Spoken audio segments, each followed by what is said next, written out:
नमस्कार.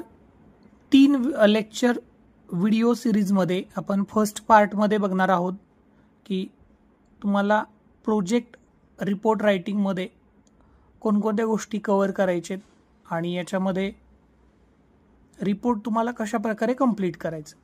तर पार्ट 1 ला स्टार्ट करूया. थँक्यू. नमस्कार सगळ्यांना.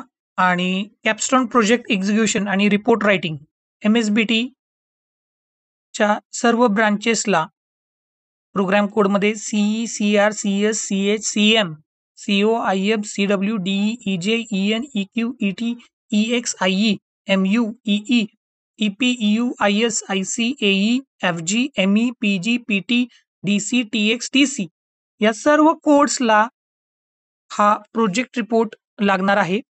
तर कॅपस्टोन प्रोजेक्ट एक्झिक्युशन आणि रिपोर्ट रायटिंग याच्यामध्ये तुम्हाला काय करायचंय, तर सगळ्यात महत्त्वाचं आहे रिपोर्ट रायटिंग. त्याच्यासाठी जे टेम्पलेट किंवा फॉर्मॅट बोर्डाने MSBT बोर्डाने दिलेला आहे, तर त्याच्यामध्ये तुम्हाला रिपोर्टमध्ये प्रोजेक्ट रिपोर्टमध्ये काय काय आलं पाहिजे. तर फायनल सेमिस्टरला तुम्हाला रिपोर्ट रायटिंग कंप्लीट करायचंय. तर 5th सेमिस्टरमध्ये तुम्ही प्रोजेक्टचा काही पार्ट कंप्लीट केलेला आहे. त्याच्यामध्ये अपेक्षित आहे की चॅप्टर 1, 2 आणि 3 तुमचा कंप्लीट असला पाहिजे. चॅप्टर 1 हा इंट्रोडक्शन आहे, ज्याच्यामध्ये बॅकग्राऊंड ऑफ द इंडस्ट्री और युजर बेस्ड प्रॉब्लेम किंवा टास्क तुम्हाला जो तुम्ही फायनल इयरला प्रोजेक्ट घेतलेला आहे त्याचं चॅप्टर 1 मध्ये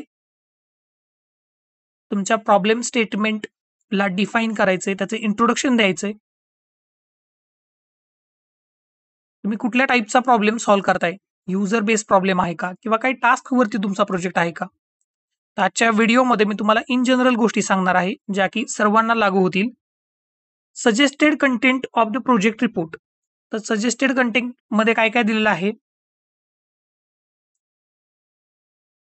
तर याच्यामध्ये तुम्हाला title page with name of team members आणि मेंटॉर टीचर. मेंटॉर टीचर म्हणजे तुमचे गाईड.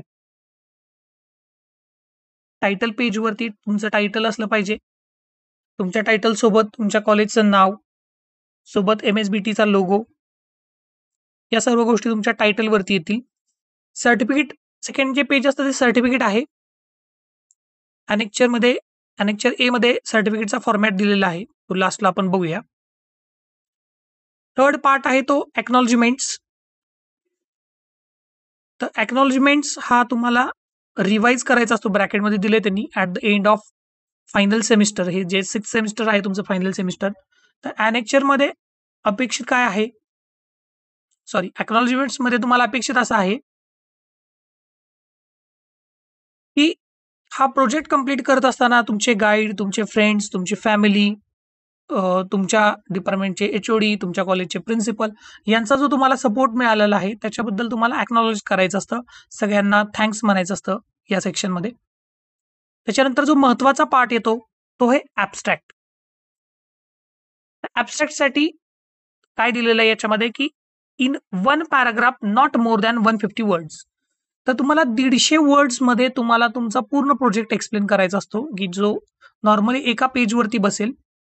आणि ॲब्स्ट्रॅक्टच्या खाली तुम्हाला लिहायचे तुमच्या प्रोजेक्ट मधले कीवर्ड्स, आणि ते कीवर्ड्स घेऊन तुम्हाला नंतर तुमचे चॅप्टर्स कंप्लीट करायचे असतात. जे टेक्निकल वर्ड्स तुमच्या प्रोजेक्टमध्ये येणार आहेत ते तुमचे ॲब्स्ट्रॅक्टमध्ये कव्हर व्हायला पाहिजे. आणि आता चालू होईल कंटेंट पेज किंवा ॲक्च्युअल पेजेस. कंटेंट पेज म्हणजे नॉर्मली तुमचं इंडेक्स आहे, त्या इंडेक्समध्ये मेन्शन असेल चॅप्टर 1 पेज नंबर 1 पासून स्टार्ट होत आहे. आणि याच्या अगोदरचे जे पेजेस आहेत त्याला तुम्ही वेगवेगळे पेज नंबर हे रोमन मध्ये 1st, 2nd, 3rd जसं आपल्या टेक्स्टबुकला असतं त्या टाईपमध्ये देऊ शकता. तर आता चॅप्टर वाईज काय काय त्याच्यामध्ये अपेक्षित आहे. चॅप्टर 1 इंट्रोडक्शन, तुमच्या प्रोजेक्टचं इंट्रोडक्शन आलं पाहिजे पूर्ण याच्यामध्ये. चॅप्टर 2 लिटरेचर सर्वे. आता याच्यामध्ये मुलांचं कन्फ्युजन होतं की लिटरेचर सर्वेमध्ये काय लिहायचं.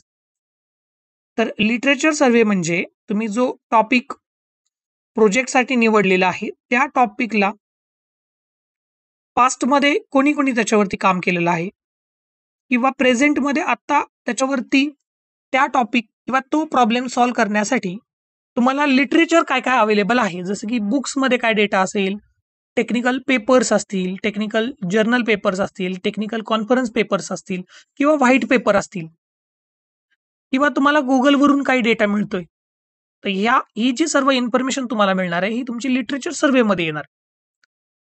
तर लिटरेचर सर्व्हेमध्ये जे तुम्ही मेन्शन करणार आहे त्याचे रेफरन्सेस तुम्हाला नोट डाऊन करून ठेवायचे. आणि जो 9 नंबरचा पॉइंट आहे,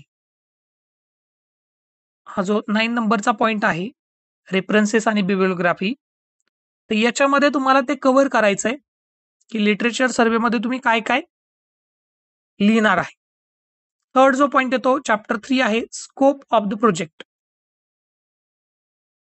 एकदा लिटरेचर सर्व्हे लिहिला की त्याच्यानंतर तुम्ही आता त्या पर्टिक्युलर प्रॉब्लेमला सॉल्व्ह करण्यासाठी तुमच्या प्रोजेक्टचा स्कोप काय आहे, तुम्ही कुठपर्यंत काम करायचं प्लॅन करताय, किंवा तुम्हाला अपेक्षित काय तुम्ही बनवणार आहे, म्हणजे तुमच्या प्रॉब्लेम सॉल्व्हिंगचा स्कोप काय आहे, ते तुम्हाला चॅप्टर 3 मध्ये आलं पाहिजे. चॅप्टर 4 मध्ये मेथडॉलॉजी. तर मेथडॉलॉजी म्हणजे काय, जो तुम्ही प्रॉब्लेम सॉल्व्ह करणार आहे तो कोणकोणत्या मेथडनी सॉल्व्ह करता येऊ शकतो. तर मेथडॉलॉजी याच्यामध्ये वेगवेगळ्या मेथड्स तुम्हाला डिफाईन करायचे. जे मॅथमॅटिकल बॅकग्राऊंड असेल तुमच्या प्रोजेक्टला, जे कॅल्क्युलेशन्स वगैरे असतील, जे की थेरॉटिकल असतील, ते तुमच्या मेथडॉलॉजीमध्ये आले पाहिजेत. वेगवेगळ्या मेथड्स तुम्ही इथं डिफाईन केलेल्या असल्या पाहिजेत. मला चॅप्टर नंबर 5 मध्ये डिटेल्स ऑफ डायग्राम हा होता या व्हिडिओचा पार्ट 1. तर आपण आता पार्ट 2 मध्ये राहिलेला कंटेंट बघणार आहोत. तर याच्यानंतर पार्ट 2 बघायला विसरू नका. थँक्यू.